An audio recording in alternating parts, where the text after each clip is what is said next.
For a second time in 8 years, Donald John Trump was back at the U.S. Capitol building to seal his historic election victory. If it's the same old Trump who was there in his first term, we can expect the world to be a very interesting place. Across Africa, there's a lot of uncertainty on the new administration's Africa policy, given that Trump took an isolationist stance during his first term. He really needs to set his priorities right. Number one, repair his relationship with the African continent in terms of just the perception. He left on a bad note in his last term.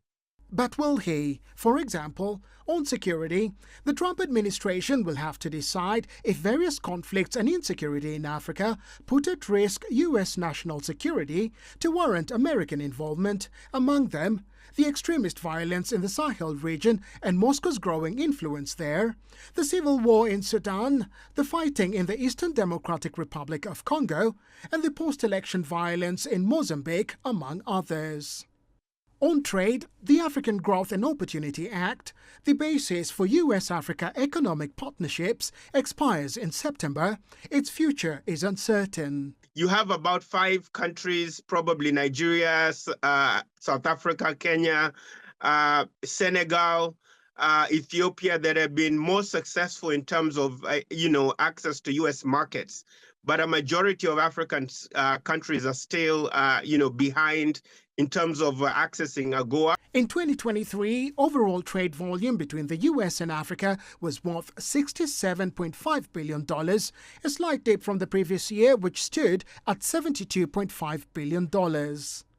Also unclear is how much support, if any, the new administration will extend to the Africa Continental Free Trade Agreement aimed at boosting the continent's economic growth and development. On the international stage, it's unclear if the U.S. will support Africa's push for a permanent seat on the UN Security Council. Of concern is Trump's America First policy, which advocates a unilateral approach. The continent, through the African Union, backs a multilateral global system that has resulted in memberships with global bodies such as the World Trade Organization and the World Health Organization, among others. Trump's views on immigration, reforms of global financial institutions and climate change, all very dear issues to Africa, will likely shape U.S.-Africa policy and have a direct bearing on its relationship with the continent. Bob Nagila, CGTN, Nairobi, Kenya. Well, let's bring in Sizong Kala, postdoctoral research fellow at the Center for Africa-China Studies at the University of Johannesburg. He's joining us live via Zoom from Johannesburg. Sizong, thank you for joining us on the program. Now, it's a Donald Trump season 2. What should we expect here in Africa? Well, I think there's a lot we can expect as Africa, having learned from Donald Trump's first term between 2016 and 2020.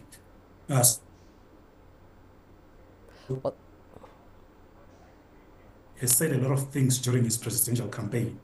So some of the things we can expect, maybe an attack or an assault on multilateral institutions like your World Health Organization or the Paris Climate Agreement, and also the other UN agencies that from which Africa benefits quite significantly. We can also expect a different way of America's approach to the wars in the Middle East and the Russia-Ukraine war.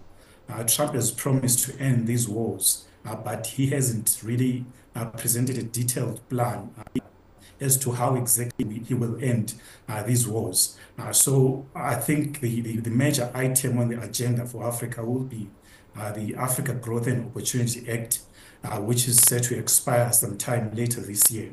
So Africa benefits a lot from this trade initiative. I think it exports goods worth $11 billion a year through the AGOA. So we will have to wait to see whether the Trump administration renews and extends this initiative. So how would you compare Donald Trump's first tenure as president and Biden's presidency, especially in the way they dealt with Africa? I think it's largely the same. Africa was marginalized. It was peripheral to the agenda of both administrations. Of course, I think maybe Biden tried to be more respectful of Africa. He even revived the US-Africa summit, which Donald Trump largely ignored. He also came up with the US strategy towards sub-Saharan Africa, which sought to promote democracy, security and stability, and also economic cooperation. It wasn't unusual. It's something we have become used to as Africa from the United States. So Donald Trump, on the other hand, almost completely ignored Africa. He didn't visit the continent even once. He characterized African countries in a very crude manner. So I think for both administrations, Donald Trump and Joe Biden, Africa was marginal. It was marginalized.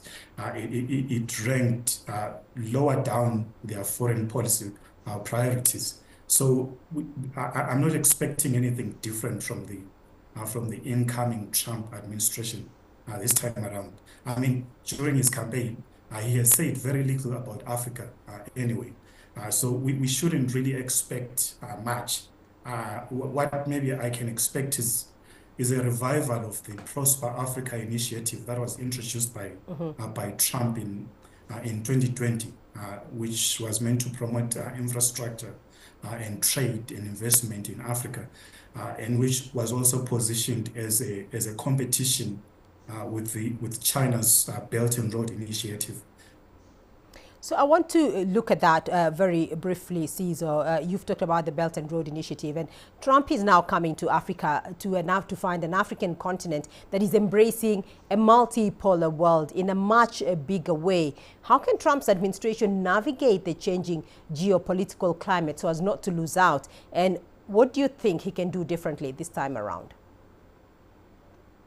I think the Trump administration has to realize that Africa has a lot to offer, and Africa has got alternatives now.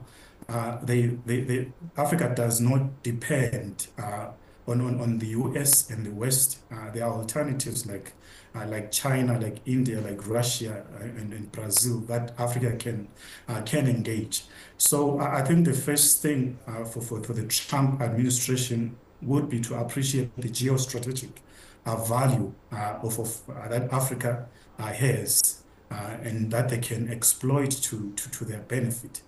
Also, I think they have to, the Trump administration will have to tone down the humanitarian dimension of US approach to Africa and emphasize on trade and investment. That will go a long way in growing Africa's economy. So in this case, I hope that the Trump administration will revive the Prosper Africa initiative. And I also hope that they will renew the Africa Growth and Opportunity Act.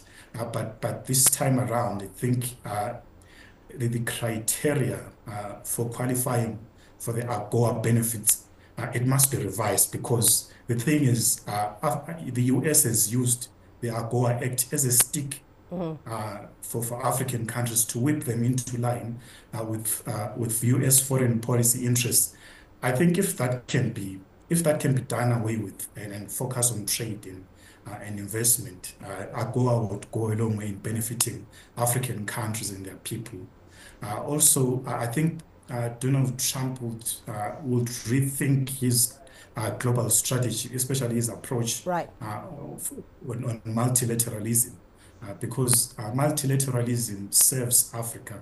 It serves poor regions like Africa. Africa needs multilateral institutions, your World Health Organization, and other UN agencies. So I think it's important for Donald Trump to promote these multilateral institutions instead of attacking and destroying them.